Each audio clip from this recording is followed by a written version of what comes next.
Hello and welcome to another episode of Occult Chat. I'm Alex Harper, and I'm joined, as always, by my co-host Cooper.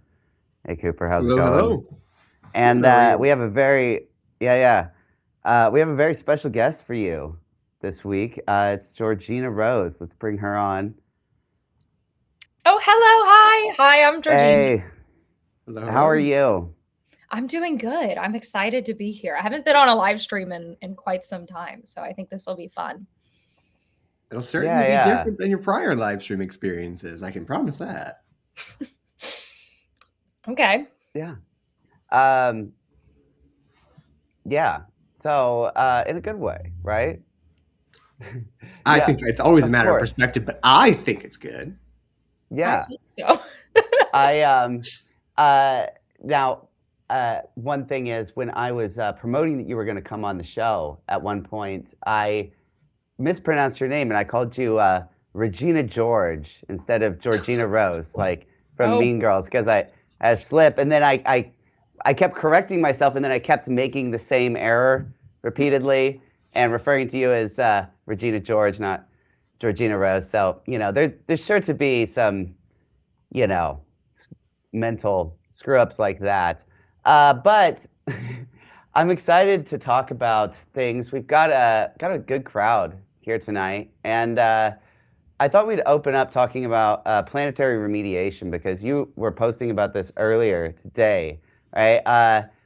Planetary remediation is something that is kind of astrologers that are, Eastern or Vedic astrologers more commonly include it just as a matter of course in their astrology readings. But, it's relatively uncommon for Western astrologer, tropical astrologer to, talk about remediation in their readings and stuff. And so, I don't know, I thought it might be fun to talk about like, some afflicted placements and like what you would maybe recommend as planetary remediation. But first, I guess we should just talk about what planetary remediation is. Like, because there's I guess the idea is to fix something that is not ideal, right? Or to compensate in some way. How do you, how do you see planetary remediation? yeah. So, kind of the way I like to think about planetary remediation is well, you can kind of approach it with transits or the natal chart, but I'll talk about the natal chart first because that's a little kind of easier to like more simple, I guess, the better place to start. So basically, how you can think about it is your natal chart is, of course, basically like your map of your soul, essentially your soul docs, right? So looking at it, you can see kind of your strengths, kind of your weaknesses. And I like to kind of like look at the chart and consider like, okay, well, what planetary energy is stronger in this chart? What's sort of missing? Where do we have some challenges and where do we have some strengths? And then basically from that, plot out like a balance, right? Like what is there more of, what is there less of, and then basically the goal is to take what there is less of and bring it up so that it's a bit more balanced, right? So we have kind of a more even baseline, right? So like let's say I'm going to give a really simplistic example. Let's say you have like most of your placements in Aries, okay? I don't know, and you don't have anything in Cancer, right? So you've got a lot of Mars, less Moon, right? You're probably then going to have some sort of problems, in your life and in your spiritual life where you're disconnected from the moon, right? You've got a huge awesome connection to Mars, right? That's not an issue, but you're lacking that moon, so you'd want to do things to bring in the moon to create a more even balance. When it comes to transits, right? Let's say you're really struggling. Let's say you're having Saturn return, right? Everyone's scared of Saturn return. During that time, you could remediate Saturn, which is basically where you approach and work with Saturn directly so that you face the thing head on, you integrate it kind of, and you know how to deal with that. Or if let's say, your moon is having a really bad opposition natally, right? Or excuse me, in transit. Then you could, work with the moon, bring in the moon to sort of work through that issue, bring it up, go into it and sort of, do ritual practices or even mundane practices. We can talk about the different ways to remediate, to sort of alleviate that problem. I think pretty much everyone in their natal chart is going to have, a couple things that they probably need to remediate. I would say maybe like, I don't know, 2 or 3, maybe 4 things that could use remediation. Sometimes I see things where it's like, this could benefit from remediation, but I wouldn't necessarily say it's like obligatory. With transits, depends on what's going on, right? It depends on what's happening. But I think anyone can really try out remediation. I think of remediation as a very flexible thing, right? There's many ways to do it, many approaches. There's not one singular model. I consistently actually find it surprising that more Western astrologers don't talk about planetary remediation. When I learned about it, I was kind of like surprised that it's not discussed more, because it's a really like flexible and adaptable and straightforward sort of method to, deal with astrology and work with your chart and really sort of self-actualize and improve your situation. I definitely, the way I sort of approach astrology, I think it's worth noting, before I did astrology, I was an occultist. I mean, I'm still an occultist. I didn't like leave occultism to do astrology. That's silly. But I sort of got into esoteric topics from the sort of magic occult path first, and then I sort of branched out into other things. And now it has taken over my entire life. But when I looked at astrology, I was like, okay, cool. So this is like a map that helps us understand things. It's something we can, work with rather than just look at, right? So that's very much sort of my mentality about astrology. It's like, okay, well, how can I use this information and then apply it into my life as well, instead of just looking at it solely to look at it? Not that there's anything wrong with that. That's just definitely not my mindset. And I find it surprising that, it definitely is huge in Vedic astrology places or spaces to talk about remediation, much more popular. Same with like some other stuff I talk about, like the nodes and whatnot. That's also much more discussed in Vedic astrology spaces. But Yeah. it's something that I think is worth trying. I mean, even if But I mean, it is talked about in Hellenistic texts. I mean, Rhetorius the Egyptian talks about all the nodes, so it's not a completely unknown. I just want to say, though, the chat is going off about you. Harsh Noise Angel says, Georgina, you look so cute. And someone else says, Georgina, you're so pretty. Oh, my God. The hair, the lipstick, the beret, the winged eyeliner, slay. So, yes, I obviously cannot say something like that myself, but I am not going to correct them.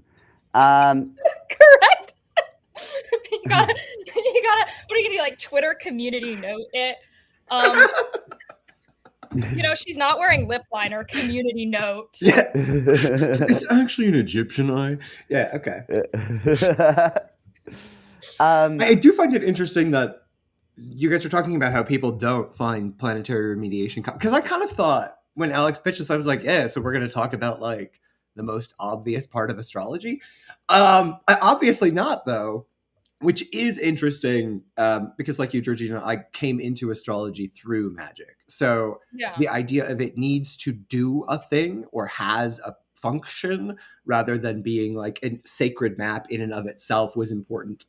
So it is interesting to me to hear that. And I'm guessing the chat will echo that planetary remediation is not a part of the modern astrological curriculum, which makes a lot of sense, actually, now that I'm thinking about some conversations and questions I've had. So yeah, I think when people people astrology is like a death sentence. Like genuinely, yeah, exactly. like, okay, well, I have some terrible, you know what, it's even more slop than that. It's like, oh, I have like a Gemini placement, I'm gonna get, my life's gonna be horrible forever. Like it's really this like very bizarre mindset a lot of people have. And I think the remediation thing makes people like breathe. Like when I talk to like people who I read their charts, some people are like, oh, I've been told my chart's horrible, like I'm so scared. And I'm like, well, you can deal with it. Like it's not it's well, not I mean, but but on the other hand, though, the planetary remediation topic itself can be scary. Like, for example,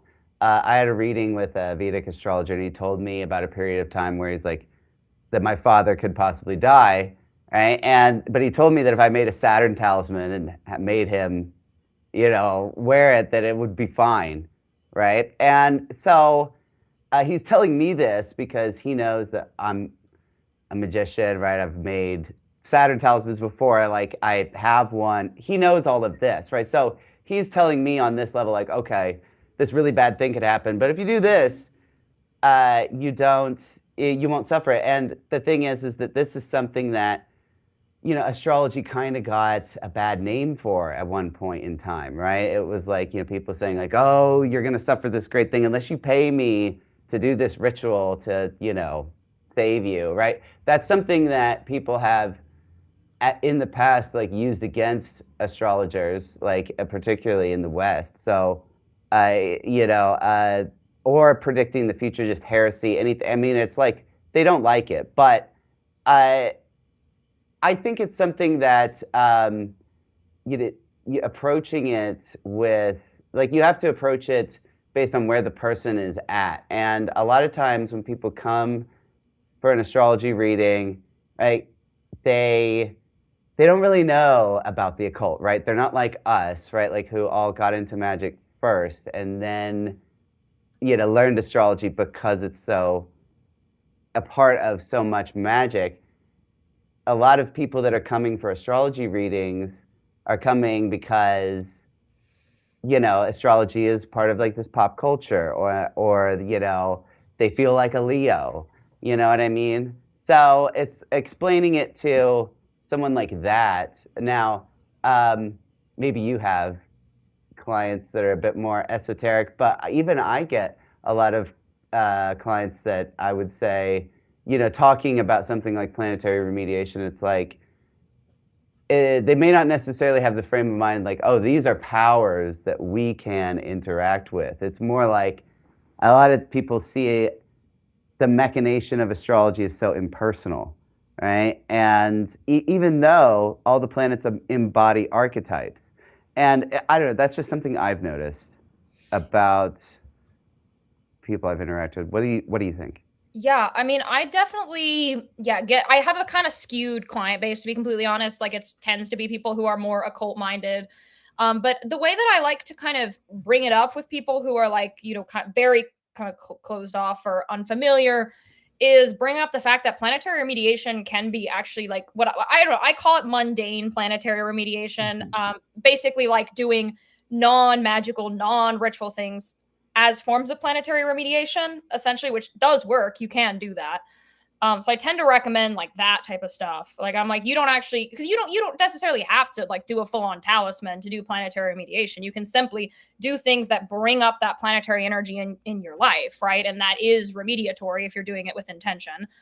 Or even without intention, arguably, but it's not really remediation if you're not thinking about it to some extent. But I mean, technically, if you're doing it without thinking about it, it would still work. But that's now Yeah. we're getting into Let's not encourage it. Let's not encourage it. yeah.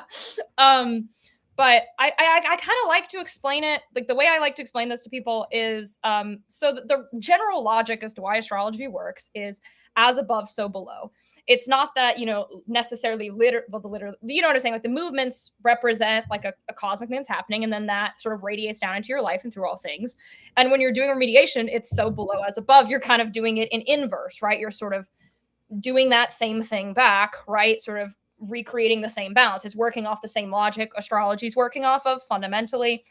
And also, typically, the things that I tell people to do as mundane remediations are not things they're opposed to doing anyways, right? It's not like I'm being, saying like, you need to go out. Like I wrote in my book, this Saturn ritual that's like really, really intense. Like I'm not throwing that at people where I'm like, okay, well, you need to like go into like some horrible ditch on like, the middle of the night on a Saturn day. Like I'm not throwing that at people. I'm like, Yeah, okay, well, you have a really afflicted or lacking Mars in your chart. I mean, I won't even phrase like that. I'll just say like you could use a little more Mars energy. I don't feel any need to like.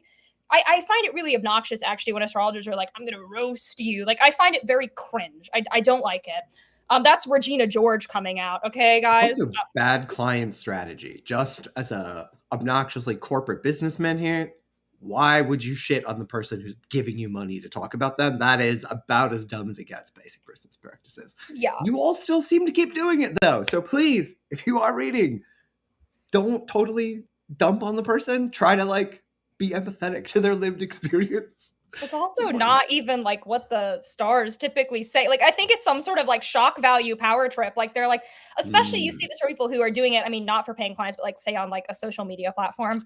Sure. Like, it's clearly like some, I don't know. I hate it. But, oh, I think you're 10 out of 10 on Yeah. it's straight up just flexing.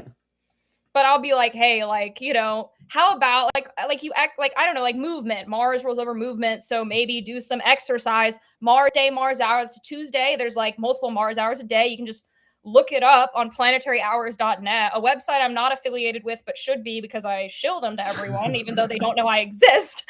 I use it too. Yeah. It is really good. You got a 3 out of 3 on that one. They have folks. so many cities in there. Like I've even used it when I was in the middle of nowhere, and it had this remote camp up in Canada that I was like, it wasn't even on my GPS, but it was on planetaryhours.net. Right. Yeah, that was crazy. It's a great website. I mean, I would say, like, I know what you're talking about with astrologers sitting on clients. I mean, I've had clients come to me where they almost expect like a bad reading or something like this, and I've had a few where it's like, oh, I've heard so many negative things about my placement XYZ because of this, but you had something positive to say about it.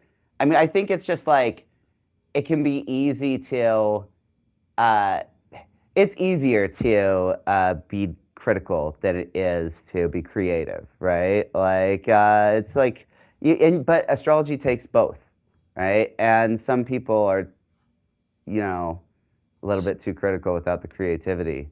Typically, if I'm there's being empathetic, mixed too. Like typically, even in like the kind of worst things, like there's something in there. I mean, I don't like that. Like I recently had it finally ended, thank God. But Saturn crossed my 8th house for like 2.5, 3 years. You know what I mean? And that's like seen as a horrible, horrible, awful transit. And you know, not the best time in my life, but out of that, I had a lot of personal growth actually. Like some seriously, really like it was a good transit eventually for me, right? And that's objectively like kind of terrible. Like if you read some of the older books, they're like, your risk of death is heightened, you know, like really, really uplifting positive messages.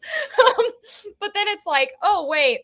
So that was actually, it was certainly a life death. I had a tower card moment, but it was one that I think made me a better person and caused growth over time. And I actually did some crazy Saturn rituals during that time that were very productive. So I don't know. I try to, with people's charts, be very nuanced because that's the reality of the chart. Like, you know what I'm saying? Like, even if there are things that are really challenging, like that 8th house transit I just had, there's typically something in there. Like, it's typically more complicated.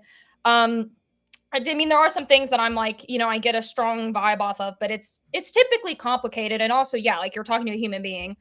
And you need to remember that always. And even when you're looking at your own chart, like I think people can be really deprecatory at their own chart when they see like a specific placement that's like rough. I have one placement in my chart that I hate, but I still try to see nuance in it and see, you know, some good in there.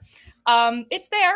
I need to remind myself of that, you know, but you know, things are complicated. Astrology is, I mean, it's just part of how, you know, the metaphysical world works. You know, it's not meant to be a hammer. It's also not meant to, you know, be overly soft or like all great. I'm not saying it's all great, but I'm saying there's complexity in there, just like pretty much everything metaphysically and in life.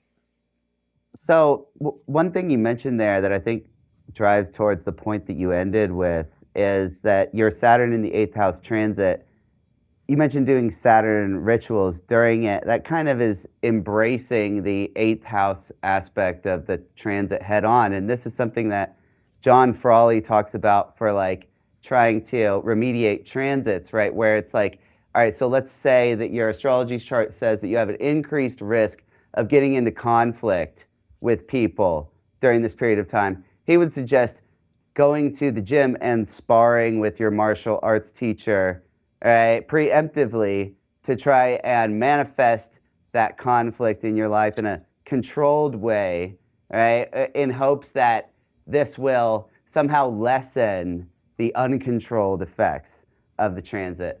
And you're talking about a Saturn in the 8th house transit, and you know, 8th house is occults, rituals, death, rebirth, all of that kind of thing. It made me think that perhaps, you know, you got the best out of that Saturn transit because you leaned into it and took it on head on. Yeah, basically, I did this huge, specifically, I'm not going to talk about the exact way I did the ritual, but I did a really major rebirth ritual kind of towards the tail of this transit. I did a huge rebirth ritual. It was very initiatory. It was very intense. It was a very intense ritual. And that I really do think made that transit more productive. Yeah, because I did basically like, it's like transmuting the hard things in that transit into something, that's productive, even if it is hard too. Because I'm a big fan of, embracing the malefic and, seeing the good in the malefics and all of this. I've been a long time Saturn defender. But you know what I mean? Like, yeah, I think that is kind of the way to do it, because then you're actually, integrating it and using it for what the transit is meant for, really. Like, you can't run from it. That's not going to work. Like, remediation isn't running from things. That's very ineffective. Like, if I tried to, like, I don't know, like block Saturn, how would you do that? You can't do that. I don't know, banish Saturn. I'm gonna good luck. I'm gonna curse Saturn. Actually, I'm gonna go full witch talk mode. That's not the move. That's not the That's choice. a bad idea. Yeah. It'll blow up in your face. You want to look at it objectively and, deal with it spiritually. That's why I think ritual's super helpful. I think magic's super helpful. My approach to magic is definitely more on the kind of mystic theurgic side of things. Yeah. But I think that really can help the thing actually work in your favor, because I don't think you're doomed. I don't think any of you are doomed astrologically. Yeah. To bring up what you're saying in the chat, there's people that are saying, please talk about, are any placements objectively doomed, right? Another person said, what if the placement is genuinely bad, like you're cooked kind of placement? And I would just say that this is a kind of anti-human, like defeatist attitude, right? Like, there's nothing in the chart that's so bad that it's irredeemable, right? Like, if you're going to say that, then you're going to basically say that it's not, that there's some things that can't serve any purpose, right? You're saying, I mean, which you could very well say that, right? You could take this kind of nihilistic approach if you wanted to, right? And perhaps to a certain extent, some of it's true. Some things are better than others, right? We can't lie and pretend and make shit out to be gold, right? But does that mean that there's no value in the shit, right? Like, it could be fertilizer, right? It could help other things grow, right? It's not the prettiest metaphor you've fallen into, but I agree with you, and I think it gets to this question, and it's where we're talking about, like, well, do I have a bad placement? That I ought to, if I'm doing a reading, we stop there and I'm like, well, bad for what? Like, is it bad for having a super chill, normal, everyday life? Like, yeah, if you want to be one of the hoi polloi and disappear into the background of history, yeah, you have a rough chart for that. It's going to suck. You don't have a strong connection to your community. On the flip side, if you want to be an artistic savant and live a completely unique life, and that to you would be good, you probably do need to have some pretty brutal transits in your chart to drive you to be the kind of person who would seek an identity outside their peer group. So, like, yeah, are there objectively harsh things? Can we talk about like a debilitated planet? Sure. But that dignity, or however you want to talk about it, typically is a question of how something is received in its contexts rather than what it can or can't do. And that sort of fixed, very rigid understanding of astrology is so confusing, especially as someone who was raised deep in the magical side of it, where the whole point of astrology is not to know what's going to happen, but to know what the weather is and accordingly respond. So if you need a Saturn talisman, like, or your umbrella in this case, great, go ahead and grab it. If you like cold weather, you should move somewhere cold. If you like tropical paradises, go to a tropical paradise. If you have an astrological signature that says you're a duck out of place and need to go somewhere else to find your people, that is the information. It's not good or bad. Is it good to have a chart that says you're supposed to be in your hometown forever and ever and never leave and never think beyond that? Is that good? No. Could that come from a lot of trines and pretty placements in the fourth house? Absolutely. So this question of, like, objectively good, objectively bad fundamentally misunderstands astrology. So you guys are asking us, well, what's the objectively bad position? I don't know. What is it? I don't have one Well, for you. I mean, if I had to think about what's an objectively bad placement, right? I would say that, so in the Brihat Samhita, there are certain lunar phases that if you're born under and they have the right afflictions, that they say you will die before you reach like 2 weeks of age, right? And, depending on how bad the affliction is, they say like if you happen to survive, you'll then have a miserable life. Some of them is like, if you happen to survive, things will be fine.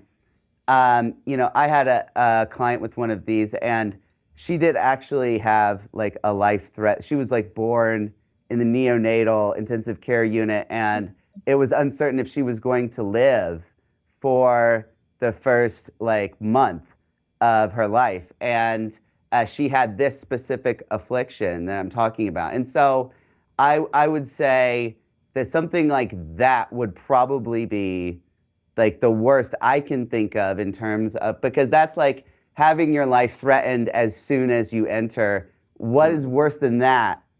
Right? I'm struggling to think of something. Yeah, I I mean, could get there, but yeah, to your Well- point, it's rough.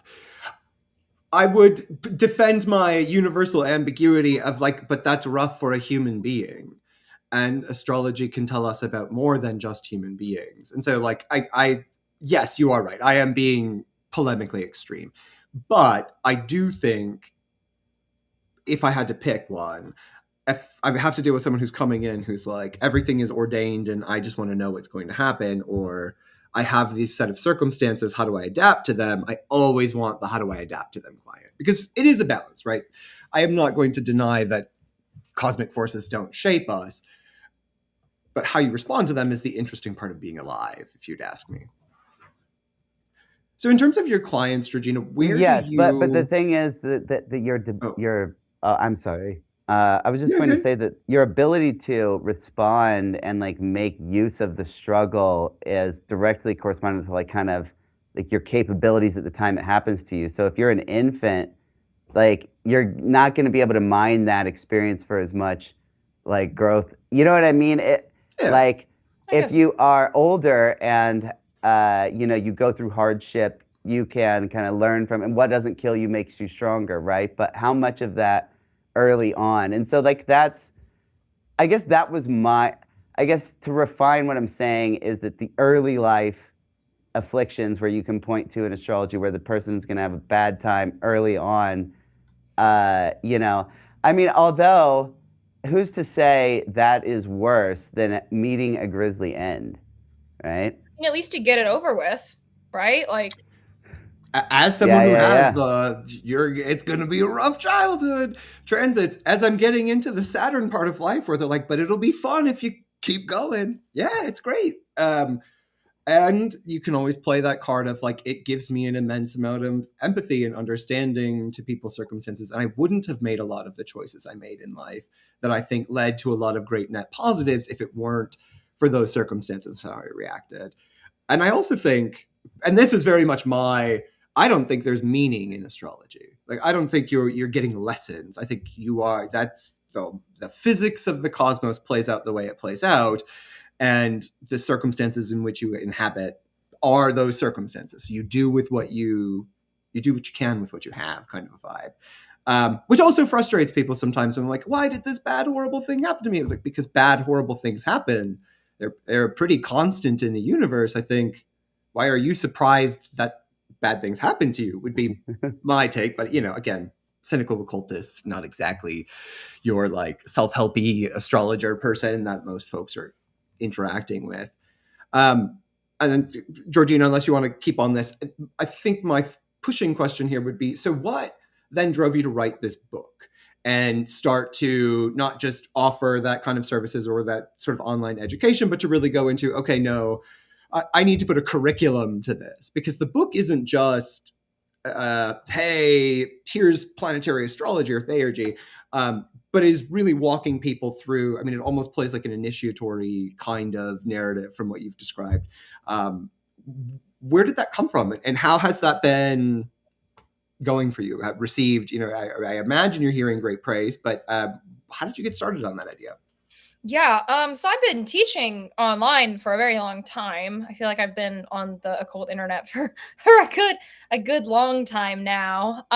But yeah, I mean, with the book, it's that it didn't exist, and I didn't like that it didn't exist, so I made it exist. Was my actual like motivation, as I was like, I feel like there is not really there are two things, a few things actually, really. So the first thing is I feel like most occult books that I found are either very beginner or very advanced, right? And I wanted a book between those things, helped you to get from point A to point B, because I feel like that's a bit of a gap, and I don't like that that's a bit of a gap, because when I'm recommending books for people, it's either like really rudimentary or really complicated, and it's going to go over their head, or it's going to go under where they're past, right? So I felt like a book that I feel like my book is kind of the middle. That's what my goal was, at least.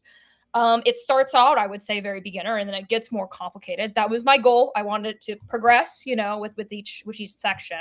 I actually think the later sections of the book are the best sections, in my opinion. I think they're the better part. I feel like my book gets better as it goes on. But basically, the reason why I structured it like it is because essentially, I mapped, the planetary spheres, the 7 classical planets. Those are the only planets I talk about in the book.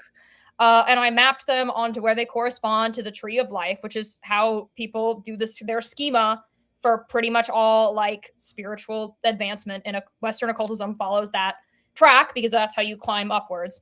And I am planet brained, okay, over Kabbalah brained. So I was like, that's kind of how you think about it. The way I learned the Kabbalistic spirit, like genuinely, is I looked at that chart where they drew the planetary symbols on it, and I just memorized that. Because, like, Yep. oh, I understand the planet, so I understand the sphere. Cool, we got that. That's actually I how love when someone's like, oh, what about Chesahat? And I'm like, which one of the planets is that one again? Okay, cool. Yeah, now I know what you're talking about. I love hearing that. I felt so much guilt over that for like 20 years now. I'm glad to hear other people are. No, that's how I did it. Like, genuinely, I just looked at that. Yeah, me too. Yeah, that Yeah. really makes me sense, because I basically early on, like when I started doing actual like magic, like I started doing planetary magic really like early on. Like I call myself a Thelma. I was doing planetary magic before I did Thelema. I mean, I think the two It's go easy. together. It makes sense. It makes sense. Like the first, actually, honestly, the first ritual I did that really worked, this is like really unhinged, was actually a Saturn ritual, because I'm insane and I like making my life harder on purpose. You're in a good place. So, anyways, I was like, well, this is kind of how I understand things. So I wanted my book. My goal was it takes you from beginner to more intermediate. So map it onto the planets, onto the progression. This seems pretty logical. And then I made it like, progress in complexity. And I put like a little ritual between each chapter. You can do this, then this, then this. And so basically the goal is for it to be like a companion as you develop. I don't think it needs to be like the only thing you work with. That's definitely not my intention, is like, this is all you need. Like, no, I don't know. But it's meant to be like a kind of map to a more complex place from a more beginner place. I think planetary magic is great and pretty straightforward and a good place for people to start. I mean, and develop and explore with. And I think, if you already know your stuff pretty well, it does kind of explain some concepts decently, I like to think. People have generally liked my book. Some people have disliked that it's thelemic. I did put a unicursal hexagram on the front. I didn't put thelema in the name. I didn't put that Right. has been like the major, like, I guess thing people have been like, well, there's thelema in this. But other than that, like, people have pretty much liked it. People have tried out some of the rituals. I've seen some photos of that, which has been cool. I wasn't sure. I was hoping people would do them. That was my goal. I've done all of them. And yeah, it's gone pretty good, I would say. I feel good about it. I like my book. So that's at least one person. So that's huge, because I know how that creative process can go. And by the end of any project, your love is a strong word. So I'm glad to hear that you're still feeling good about the book. In terms of, and I obviously don't give away the whole factory here, but when you're talking about the ritual level you're at in the book, where are we from light a candle and say a wish to LPBR? Like, where That's a pretty big scale, but whereabouts can people expect to find themselves when they're reading your book? I mean, I think the first one's pretty simple. Actually, none of them are like light a candle level. They're pretty lengthy. I think they get more complicated. My Mars ritual, I actually had to tone down a little bit after I had my roommate like beta read my book. I was like, for the non-occult perspective, I was like, you don't know Yeah. anything. Good Read my call. book and tell me what you think. And she was like, you need to. This is the make that calm. Fix that. Look, if you can give the story of a Mars ritual uncensored, like in public, then it wasn't a very good Mars ritual. I still think my Mars ritual is a little unhinged, but it's less unhinged. I could at some point put on Substack like the unabridged, full unhinged version.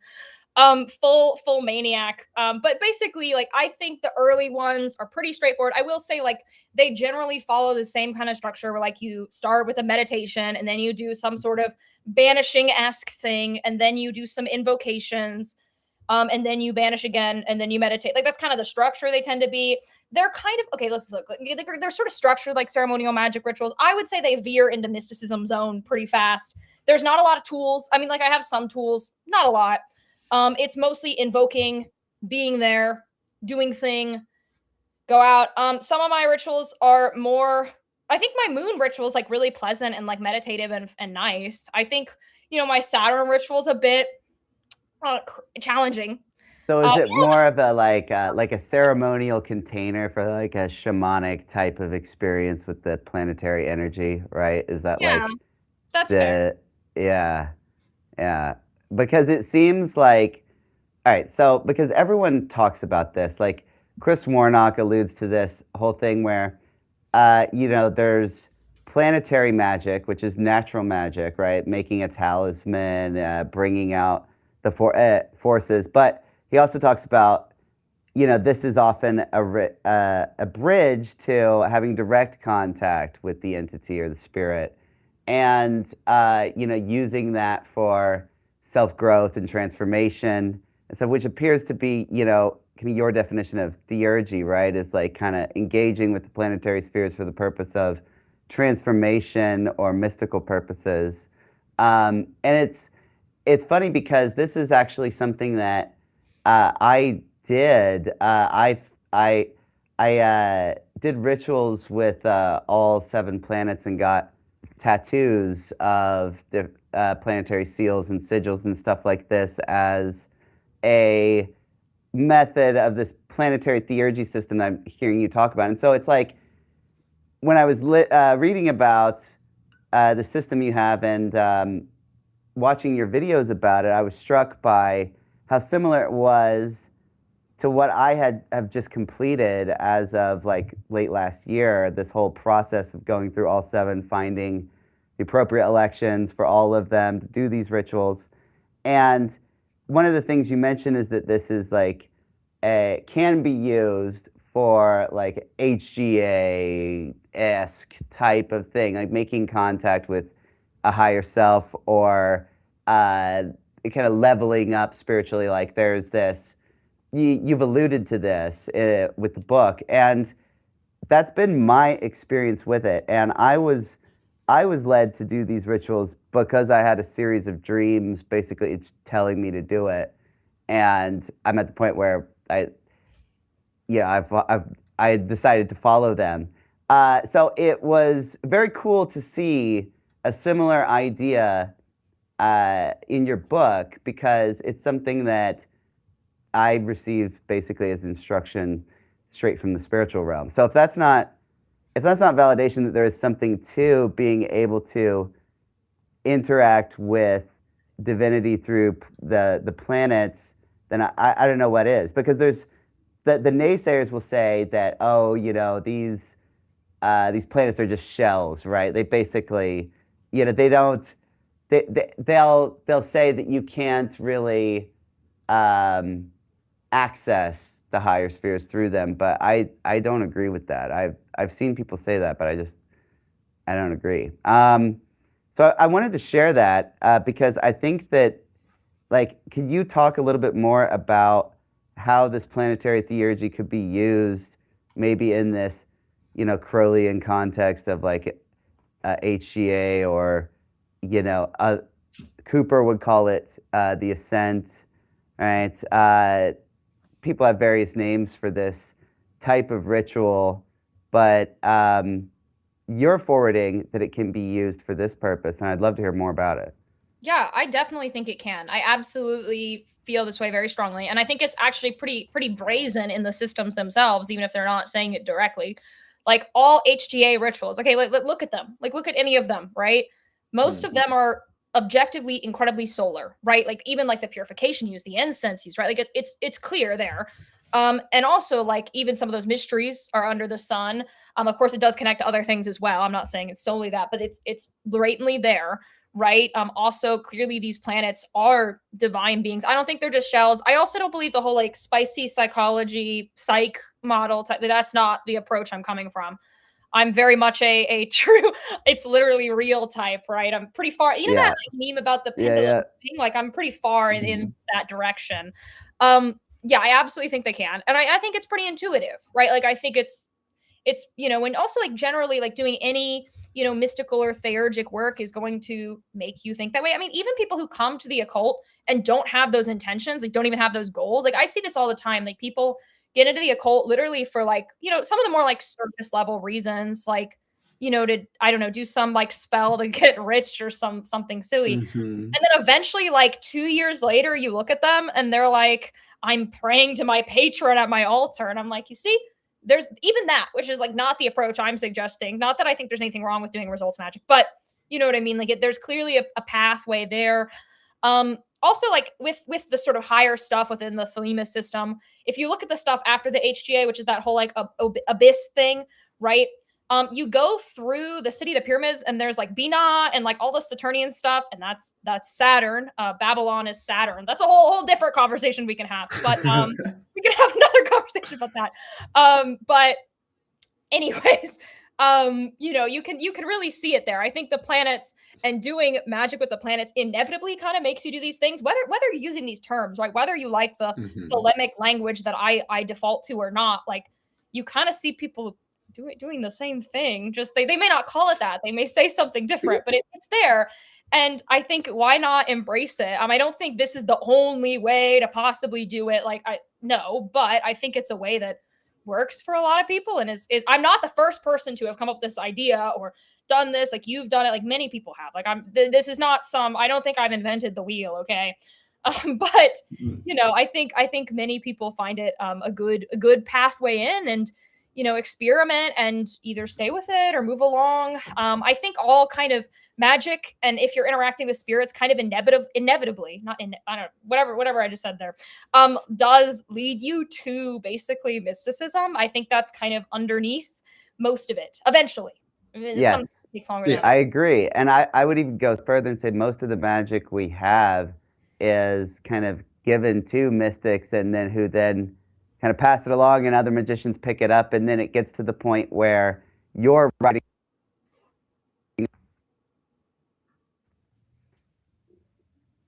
Wait, sorry, my computer just froze. It I was going to say, yeah, you clipped out real hard.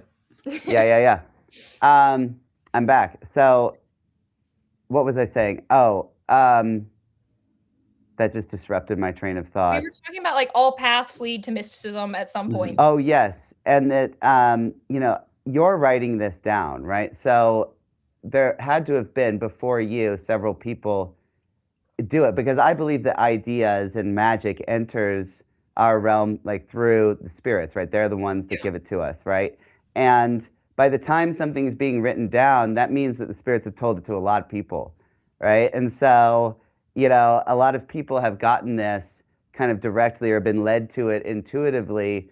And because we see even in like scientific discoveries, a lot of times the first person that discovers it is not the same person that is the first to write it down. A lot of times there's simultaneous discoveries at the same time. And I think that magic works the same way, like we might get two people inventing the light bulb at the same time on different sides of the world. We get the same people getting the same kind of instructions from spirits, and then eventually, once it reaches like a mass enough, it will be written down as like, and people will have their own takes on it, right? You know, because like you said, this is not the only way to do it, right? This is just kind of like a variation on the theme, right? But it's a very, I mean, it seems to me very intuitive and archetypal. I mean, it's like, you know, confronting each of the spheres, because you talk about going in Chaldean order, essentially. Well, you start from the earth and then you go in Chaldean order in terms of invoking them, right? In the book. Yeah, it's Kabbalistic order technically, but I believe they directly match. I did the Kabbalistic exact ordering, but I'm 99% sure it's the exact same as the Chaldean order. Just off the top, that wasn't the actual like thought when writing it, but I think it actually does match. I have the written in the book in the appendix. The Chaldean order's in the appendix somewhere. I'm glad I wrote my appendix. But yeah, it is. I believe it does match. Like I start with the Earth, and then it's the Moon, so on, so on. We end with. You did. I watched your video. It is the Chaldean order. That's what. Okay, cool. Yeah, it's the same. That's what I thought. Yeah, I can confirm. Yeah, it is. So.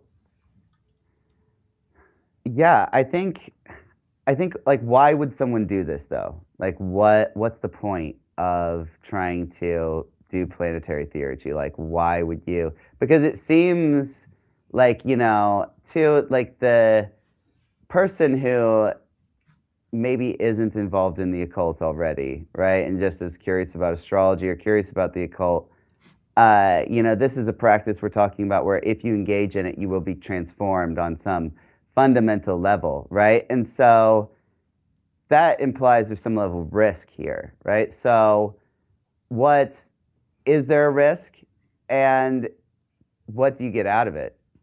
Yeah, I mean, I think there's kind of two answers to that. I think obviously there's risk. Anything that involves changing yourself is risky. But the thing is, if you don't do that, you become stagnant. That's the problem. Is like if you're not always dying and being reborn, you're stagnant, and stagnancy is kind of worse than death in a lot of senses, right? You're either decaying or you're changing, right? It's better to change than just decay and degrade.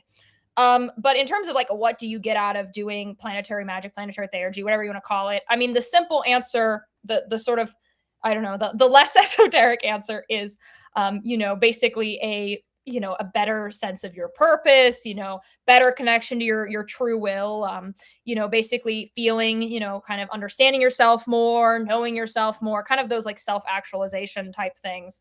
The esoteric answer is, I think, getting closer to the gods, even a little bit, is worth basically like a ton of work, right? Even, you know, being one with divinity for like a second is like worth so much struggle and effort, right? I think both of those are true at the same time. That is objectively correct. By doing that, I think you are doing all these other things, like, you know, understanding your purpose better, learning yourself, growing. Like when I think back to myself over the course of my spiritual journey, right? At the very beginning, when I first got into esotericism, I was an absolute mess. It was a disaster. It was not good. And then I've grown, and I've had, you know, periods where I've grown further. I think even back a couple years ago, I think I've grown a lot since then, right? I think I'm always consistently growing, and maybe it's not up all the time. It's kind of more like, but it eventually goes up. That eventually moves upwards if it's like, you know what I mean? But also, anytime I'm close to the gods, that's worth, I think, honestly, more than the other stuff. I think the other stuff is very true and definitely worth discussing. Like, I do think you grow as a person when you do magic, when you do rituals that change you fundamentally. And I think it's good growth, even if at times it's challenging, or you have moments where, you know, you have like a dark night of the soul period, or like, you know, you have some initiation that kind of messes you up for a little bit, right? Or you do some, like, I remember the first time I did Enochian, that was real, like, earth-shattering kind of spiritual interaction. But it rebuilt, and it improved over time. So both of these things I think are true. I think one of them, the closest to divinity thing, is definitely, honestly, I would say like the real point and the better point, but also, you know, there is that personal growth level. I don't think by doing mysticism alone, you're going to get like a lot of the things people want out of, say, results magic. Like, it's not going to do that. Like, this stuff is not the like get rich quick type magic. Like, it's just not. I don't have any ethical problem with that, but that's completely not what that book is. Or what I tend to talk about. Honestly, I don't think I ever really talk about results-based magic. Now that I think about it, not once again, like, I do results-based magic sometimes. I have no problem with it, but it's not what inspires me. or what I think is like the higher point. But yeah, both of these things, those are the two purposes. I think by doing the rituals, you'll have some sort of growth. By doing, any rituals, even if you're just doing like the most simple planetary magic ever, where you're like, okay, it's Sunday, I'm just gonna get on my knees and pray to the sun, or something like that. I think even that would actually lead you to a lot of profound growth, even if it's very simple. I mean, you can do really elaborate rituals, right? Where you're like climbing up a mountain on a Tuesday to get close to Mars right at the perfect time, and you're using, an oil or something. Or you could even just, say like reach out to Mars. Like I think both of those would actually still be effective. I think there's value in effort, because once again, I like making my life harder on purpose. But I think any of it is worth those moments, right? Those really like profound moments when you're in ritual and you're in like an ecstatic state and you truly feel like one with, like, that's worth so much. Those are some of the most like beautiful moments ever, and I cherish those, even if they're moments that are at times a little complicated, I guess.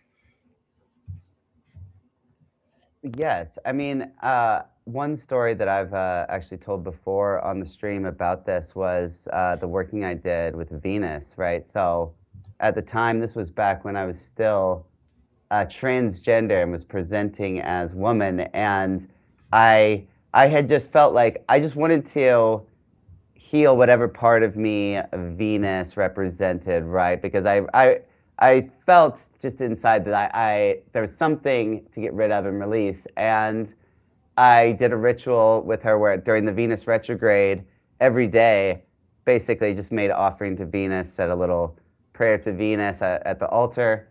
And then by the end of the next 18-month Venus cycle, I'd like switched back and detransitioned. And so,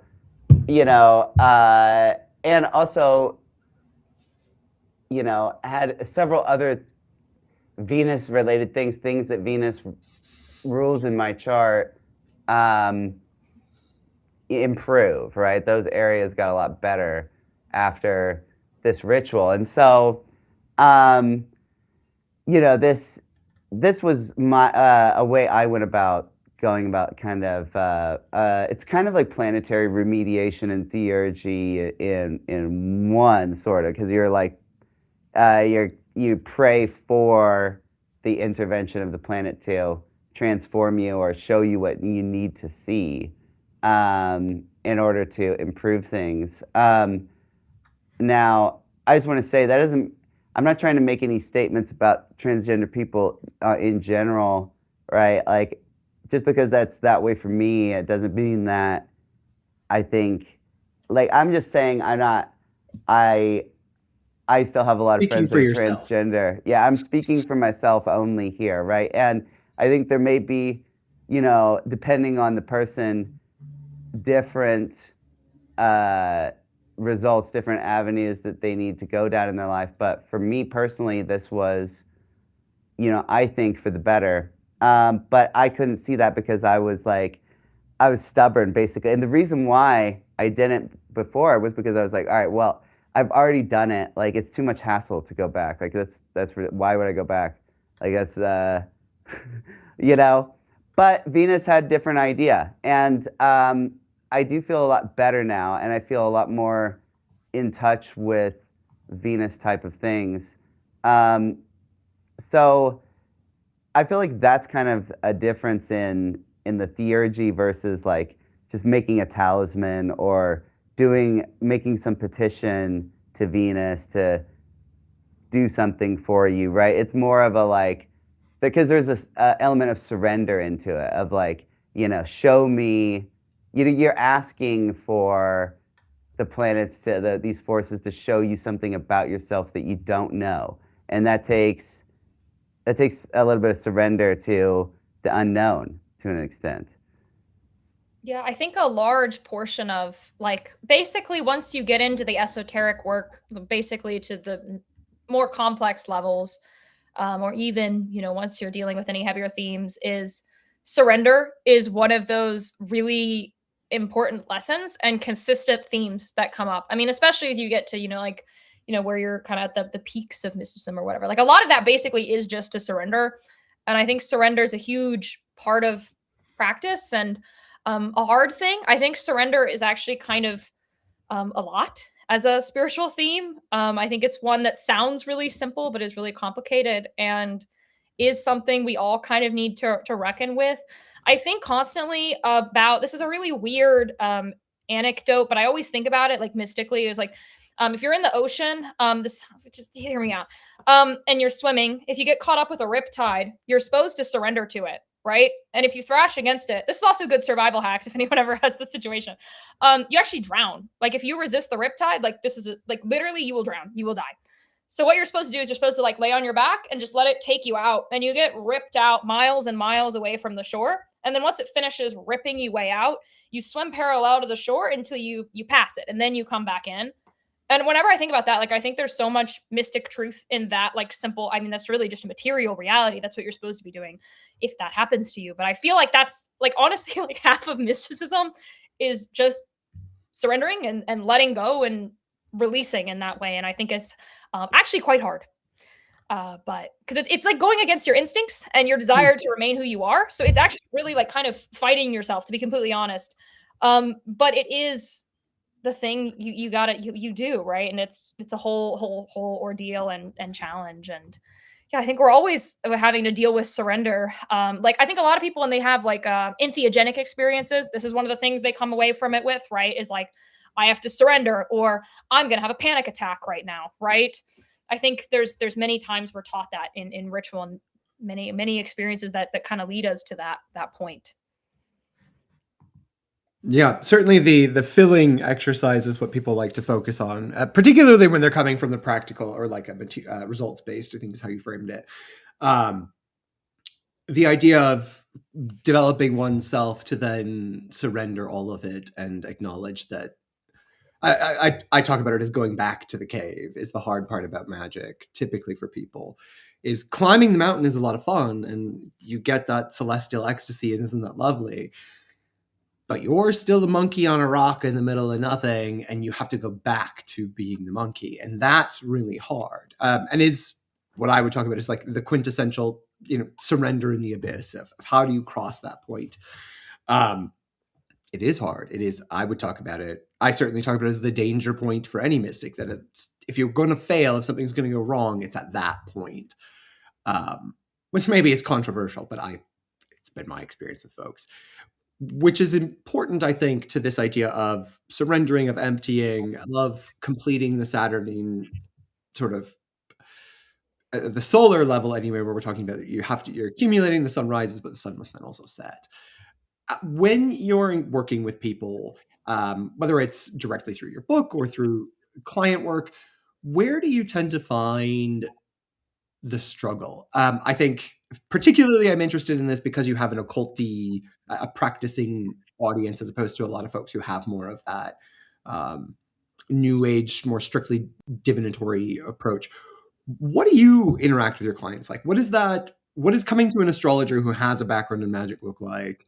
As opposed to working with someone who, although Alex has a magical background, his astrologic work tends to be more, I don't want to use the word clinical, but we'll go with clinical. What does it look like if I book with you and we're sitting down? Do you do readings specifically with a magical lens? Or is it more general astrology and it ends up going there because that's who your clients are? Yeah, so it kind of depends. I have this type of reading. I've called it like the planetary remediation reading. That's the like occult, very occult heavy like readings I do. And those, I mean, it's from the onset. Like I ask, like, okay, what's your perspective? I always ask people that. With the other readings I do, like the kind of what I call like traditional natal or something like that, or standard natal, I put it under one of those titles. It often does go in that direction because people who come to me typically like will be like, oh, can you talk about my spiritual path? Can you tell me my true will? And I'm like, well, I can see indicators. I don't know if I can fully answer that question for you. But Can you tell me my true will? I can tell you some things in your chart that might point to things. I can't answer that question entirely.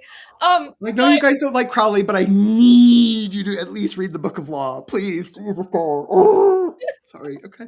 No. I'm always like, well, I can't answer that question, but I can give you some pointers of where your chart might be pointing towards that. But so I get people, they ask pretty brazenly, like, okay, well, what's going on. I also get a lot of people, this is something that I've noticed more recently, like asking me like what deities am I drawn to based on my natal chart. I've started increasingly getting people asking about this, like what like people coming from more like pagan, like witchcraft perspective, like, okay, well, what deities should I work with, or am I drawn to based on my natal chart? And that's always actually a very fun conversation because we can go in a bunch of different directions with that.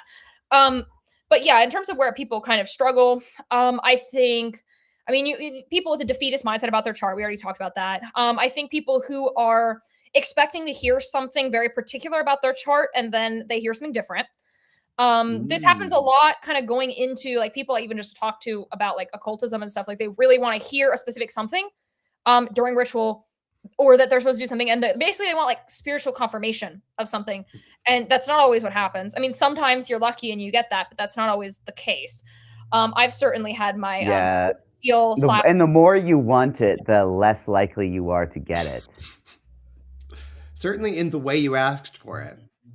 Yeah, things happen in funny ways. There's a sense of humor to it. But yeah, I'm trying to think what are other kind of hurdles. I mean, I guess people who want the chart to answer questions it can't answer. There are certain things like your chart alone can't 100% answer entirely. Like or give like or questions. I mean, this just happens I think with anyone who's doing natal readings, where it's like a question that's really more like a transit reading question. Where it's like, well, I'm looking at your natal chart. I mean, we can try to exactly track this if we want to sit here for another hour, but it's, or like, like when does this exactly happen? I mean, I get that, but that's, I think every astrologer gets those questions, and it's like, I'm like, I don't know, guess, but it's, I kind of encounter a lot of the sort of struggles I think people normally would, just with like I mean, some people really have a very specific way they want to do ritual or whatever. I always just go into that. Like I just lean into that. Like if someone's like, well, I only do folk magic, I'll be like, okay, cool, well, let's talk about this through that lens. Like I just kind of like lean into what people like. I'm not going to be like, well, you have to do ritual exactly how I do it. Like no, I see I have no desire to do that.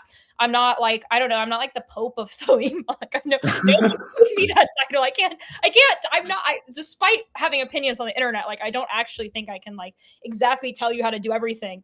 And I don't think that's healthy. I don't want that power anyways. That would be scary and intimidating. It's kind of scary when people act like I do have it. I'm like, no. This is my. But people do want to be spoon fed though, right? Yeah. Some people. I mean, not everyone, but a lot of people do. It's definitely a mix. And then I don't know. Basically, it's just people's expectations is often kind of the thing, or like, I mean, a lot of the normal problems. I think the thing is like the people who come to me are different, but I think we're still like dealing with astrology readings. So, it's just kind of a different scope. People don't come to me for some of the questions I know they come to other people for. Like people don't contact me as much for like love. Like I've never had someone actually get a synastry reading from me or ask for one. I'm not opposed to doing one, but I've never gotten that request like once. I have to bat it away. Like I don't want to do these readings. I don't find them all that interesting. Yeah, people ask me like in their natal chart, like, can you talk about like relationships a little bit? But even then, I don't get that much. I get a lot less love readings than people that I think anyone else. Like I do tarot occasionally. Like I don't get that many love readings. I kind of like doing love tarot, to be completely honest. Like it's kind of fun. It's like a mix up. You know what I mean? Like that's especially like with tarot. It's usually a little bit. Astrology is really. I don't like doing love astrology readings because I'm like, oh yeah, he isn't going to understand you. And it's like, your son is in his 12th house. I bet he thinks you're fantastic. Wait until he gets to know you and you're a completely different person. That's going to be rough for you too. Astrology, I can build a story a little bit easier with it. Or tarot, I mean. Tarot, love tarot is very fun. I like doing love readings. I think if they were the only readings I got, I would feel very differently. Yeah, I never get love astrology. Trying to think. I kind of just don't get like a lot of the standard. I get a lot of people who want just a basic natal reading. I mean, I get that. Everyone gets that. That's cool. But yeah, I mostly get people who want to know about their spirituality based on their chart. Like that's like the average person who comes to me is like, okay, can you do a natal reading and then also tell me about spirituality like attached to the natal reading, or like remediation attached to a natal reading. Like that's, I think, like the most common thing is they're like, well, I want a natal reading, but can you also talk about planetary remediation? Can you also talk about what deity I should invoke next? Or you know what I'm saying? Like stuff like that. Yeah. Like, I don't know what to call. What are the e-readers called? I know they're e-readers, but they have a different name. I Kindles? Yeah, in Scientology, it's just occurred to me Oh. that like a natal reading for a lot of Oh. people is sitting down with a Scientologist and doing the e-reader, and what they want is for you to tell them you're I think bad an and I can fix e-meter. I you. think you're thinking of Yeah, like e-meter. Don't they Dianetics. Yeah, call it e-meter instead of yeah, that's e-reader? I was just saying the e-meters. I don't. I thought E-meter, they had yeah. a fancier name. The E has stands for something. Maybe it That does. makes a lot of sense to some of the interactions I've had with people where I've been really confused about what we're doing here. Because you paid me for an Well, you know, I astrological mean, reading, but all you want to do is so talk about spirituality. Hearing you say that, I was like, oh, sure. That's just the thing they can grab onto as an intro point, which makes a lot of sense. I will be kinder to people who ask me stupid questions. I'll try to be kinder to people who ask I me wouldn't stupid start with questions. saying stupid questions. Uh, You uh, gotta be like, hey, what's your question? Very rarely would only some I wouldn't questions. say it was stupid to them, but just between us gals and the permanent record of the internet. What do you mean, can I tell you your true will? Get out of my house. Just leave me alone. No. But yes, in terms of kind of where I want to push the question then, unless we have more we want to talk about strictly in theurgy, because I I we're know we're good to getting a move little on. bit Yeah. close to time. Where do you go from here, right? So what is some next steps? Where are you trying to build your practice? Or are you really content looking to keep going? I'm always curious about where typically occultists have big visions and big dreams. You got to be drawn into that GW kind of lifestyle. But that can look very different for very different people. So you finished the book, you've got an established practice. What's the next 5-year project kind of looking like for you? Oh, I do have another thing I'm working on, but I haven't announced it yet. So Oh, okay. I'm Well, working we on won't press something you. vaguely. It does build upon. It is the kind of next step. It's more complicated, more dense, less beginner. Very much surrender comes up a lot. I'll just say that. It is a. I'm writing some book that has surrender in it somewhere. That's what I'll give you guys. But I am working on another thing. Interesting. In my sort of practice right now, I'm honestly, it's so funny. My practice right now is it's veering so far into mysticism. It's really interesting. Like I'm in a very very mysticism heavy kind of moment right now. I'm doing a lot of devotional stuff and basically a lot of really long heavy devotional rituals is kind of what's happening Yeah, with me yeah. right now. It's like So, I feel like my thelemic magic at this point is like kind of becoming quite distinct from like what people think of when I think of thelemic ritual. Like it's like thelemic like mysticism at this point. I'm like verging into almost like Sufi mysticism territory, but Thelema mode. Like I'm like I love Nuit. Like I'm really going far into mysticism zone. That's yeah, going to. that's And that is a you're, tried and true pipeline you're riding down. You are not the but first to go there, and you won't be the yeah, last. From I'm and you're not I'm the still a only. Thelmite. I'm still a pagan. I'm not leaving that. I'm. So many people have tried to make me a monotheist.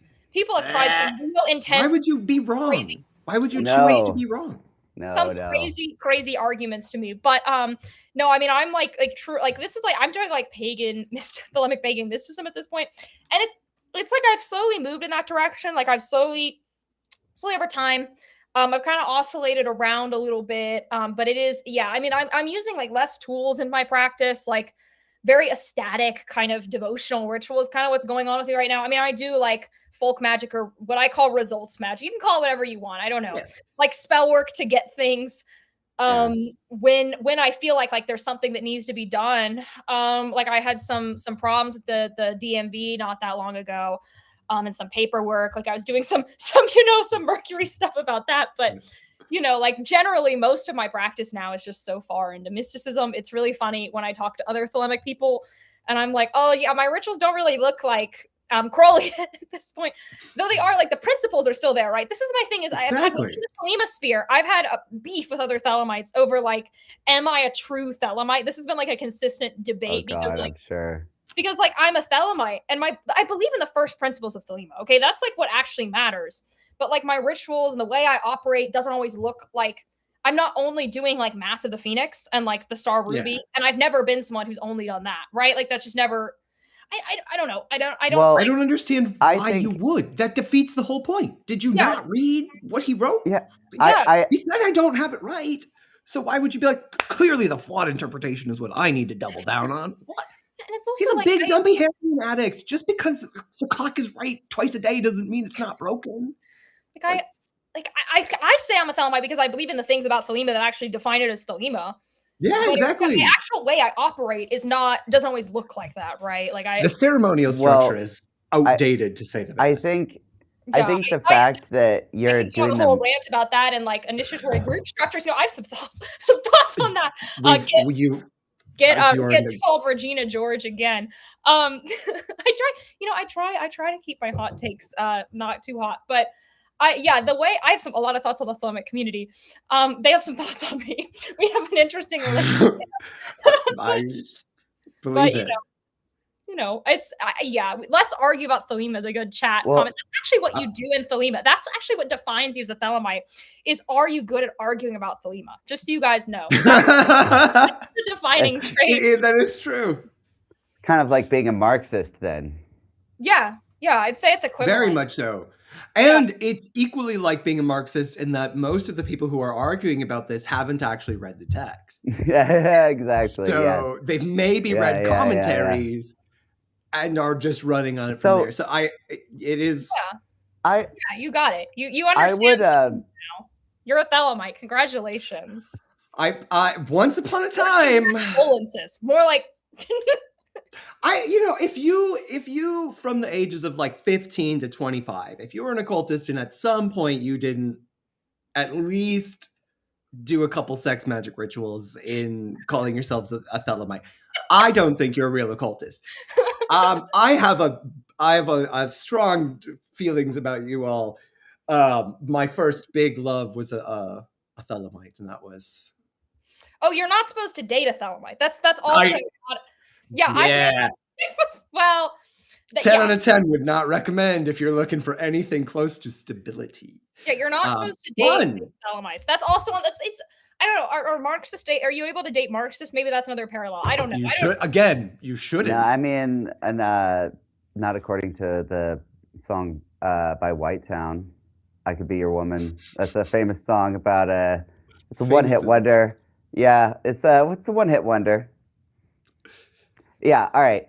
I was going to say about your mysticism resurgence. You're not the only person that I've talked to recently that has been going more in that direction, and I think it may actually. I think the Saturn-Neptune conjunction is leading a lot of people towards that, because like I already have a pretty mystical heavy practice, and it's gotten even more recently, and I've been talking with others, and I think the Saturn-Neptune conjunction brings that out. Like the Neptune is kind of having this dissolving effect on Saturn right now, and so things are a bit more permeable, right? And things that are important can be born around Saturn-Neptune conjunctions, right?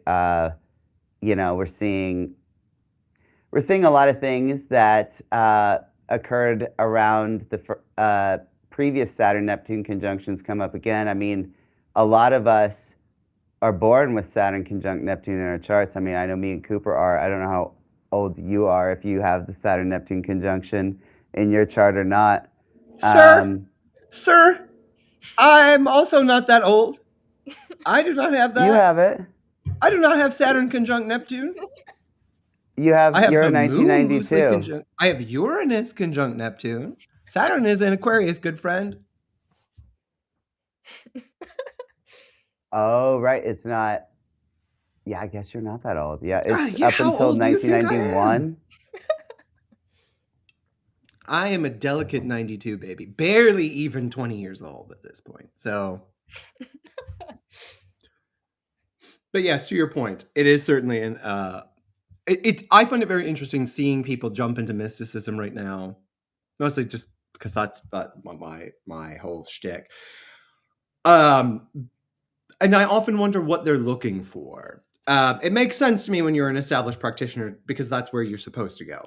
But I find it interesting that maybe even 5 years ago, I would have said astrology's the pipeline. And so people are going to pick this up, and that is how then they're going to get into deeper magics, generally speaking. I am Yeah. finding that less and less, and I'm seeing a lot more of the, oh, I got my first tarot card deck, or even my colleagues, I mean, we're talking about painfully corporate people are like, oh, I got an astrology reading, or I got a tarot reading, or I bought like a new tarot deck.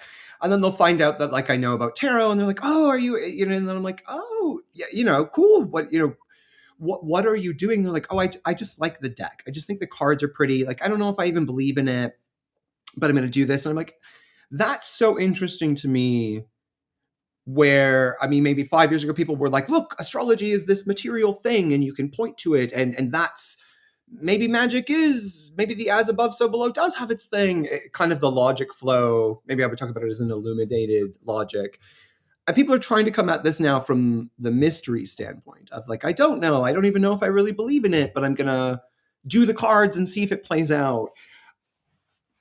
I think probably there are some astrological elements to that, but I'm curious how much this has to do with the oversaturation of astrological content, and if it's just the new thing to grab onto. It's always a cycle. We're moving from one side to another, but this draw to mysticism as an entry point, I think it's a good thing. I'll put that out there, but worries me because what are the resources for that? How do you jump into that? Yeah, people are looking for language. Exactly, which is terrifying, I think.